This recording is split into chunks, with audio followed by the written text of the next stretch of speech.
Welcome to my studio. I'm Randy Comer. I work with kiln-formed glass. You might know it as fused glass.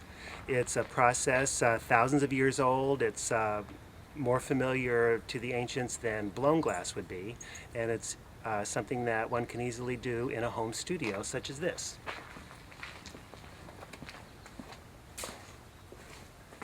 You might be familiar with blown glass, where you start with blobs of molten glass. With kiln-formed glass, we work with sheets of colored glass, these very large sheets that you see across here, that are then cut up into smaller pieces and assembled into the finished designs.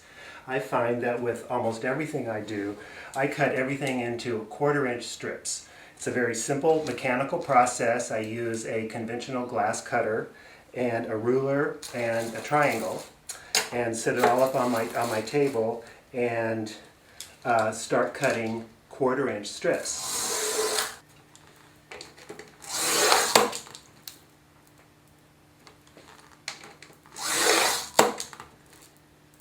Okay, so after I've made these scores with the diamond cutter, I take my line runner and I place this right over the score and give it a little snap, and it comes right across on the score that I made. Glass likes to cup apart in halves, and I'll go across each one of these scores that I have made and separate this into 1/4-inch strips. After I cut the 1/4-inch strips, then I lay them up in my stripe pattern directly on top of my kiln shelf, which is going to go into the kiln. So I've established my pattern. It's amber, white, green, and I keep repeating this pattern until my shelf is fully covered. So I'm going to finish laying up my 1/4-inch strips of glass that I have previously cut into my stripe pattern, alternating between these 3 colors. I'm going to square up my edges, and I'm going to put this whole piece into the kiln. Right there, resting on top of my kiln posts.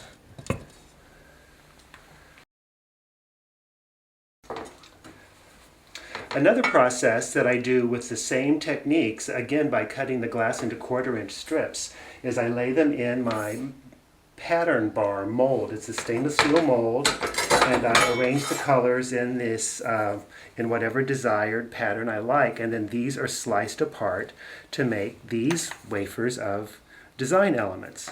These can then be assembled in a number of various ways to make a closed design that will become the center of my piece that I'm designing now.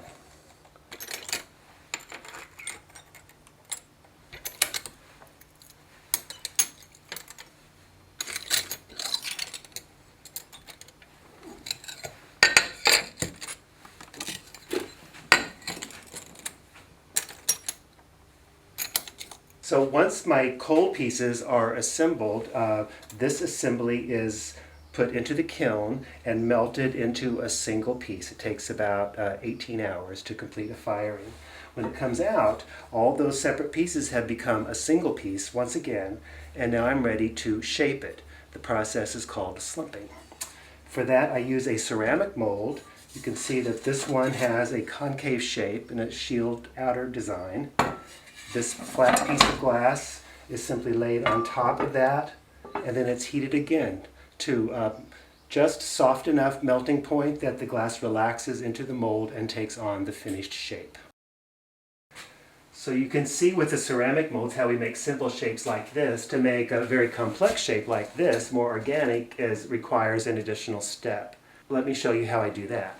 I start with my large square of glass that is first slumped over this stainless steel mold. This is actually called draping. Slumping into the shape is slumping. This draped over it, as you can see, is draped. This is fully cooled. You can see I'm going to just lift that off, and we've made a bowl shape. But I don't really care for the way the corners stick up on that. It doesn't look natural, doesn't look organic. If this were fabric, which is what I try to emulate, that would just look completely wrong. So I've got another ceramic shape, and I take ceramic fiber paper, and I'm going to chink it all around every place where I don't want the glass to move. And I'm going to put it back in the kiln, and it will cause these edges that are not supported to relax and fall down over these risers that I'm putting here to help shape the glass. Once it goes into the kiln, it's a little bit like a black box. You can't look at it. There's nothing to hear until it reaches over 1,000 degrees. Because of the nature of glass, any extreme switches in temperature can cause it to shatter. So we can't open it until it reaches over 1,000 degrees. Then we can open it up and look inside and see how it goes. Take a look at the finished piece now that we've slumped it. Lift this out here and show you. Here's the way it looks as it comes out of the kiln. And just lift it right up off of the mold pieces that I put in there, and there's the finished piece. In this you can see that one of my favorite ways of using the glass is combining opalescent and transparent glass in a single piece, so that under different light conditions, whether it's transmitted light or reflected light, you have a different effect. It looks interesting and different under each lighting condition. This has been a brief overview of how I work with kiln form glass. Like with any rich craft medium, it can be interpreted and is worked in different ways by different artists all the time.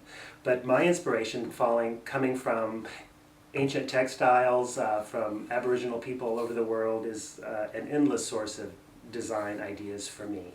I find that just simply looking through a book or a collection of textiles, I walk away with a clear idea of what I can do and how I can bring that to my own craft.